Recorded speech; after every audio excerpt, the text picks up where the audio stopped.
அனைவருக்கும் வணக்கம். இன்றைக்கி மீனாட்சி வீட்டில் பார்த்தீங்கன்னா பாண்டிச்சேரியில் இருக்க ஈஸ்வரன் கோயிலில் தாங்க கொலு பொம்மைலாம் விற்கிறாங்கன்னு சொல்லிட்டு அதை பார்க்கலான்னு போயிருந்தோம். இப்போ ஏன்னா சரஸ்வதி பூஜை வரப்போகுது, ஆயுத பூஜை, அப்போ கொலு வைப்போம்ல, கண்டிப்பாக அதுக்கு பார்க்கலாம் தான் வாங்கலான்னு சொல்லிட்டு போயிருந்தோம். பாருங்கள், இதில் பார்த்தீங்கன்னா 6 காவல் தெய்வங்கள், 5 காவல் தெய்வங்கள் இருக்குது.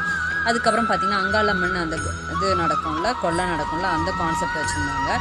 பானிபூரி கடை கூட வச்சுருந்தாங்க. ரொம்ப டிஃப்ரெண்ட்டாக இருந்துச்சு அதை பார்க்கவே. அதுக்கப்புறம் பெருமாள் கோயில் இது டாக்டர், நர்ஸ், பேஷண்ட் அந்த மாதிரி வச்சுட்டு ஒரு செட் பண்ணியிருந்தாங்க. நல்லா இருந்துச்சு அதுவும். அதுக்கப்புறம் பார்த்திங்கன்னா 6 கார்த்திகை பெண்கள் இருப்பாங்கள்ல, முருகர் பிறந்திருப்பார், அந்த கான்செப்ட்லேயும் வச்சுருந்தாங்க. சிவனும் பார்வதியும் இருக்கிற மாதிரி. அதுக்கப்புறம் பார்த்திங்கன்னா நாரதர், லக்ஷ்மி, சரஸ்வதி எல்லாருமே இருக்கிற ஒரு கான்செப்ட் வச்சுருந்தாங்க.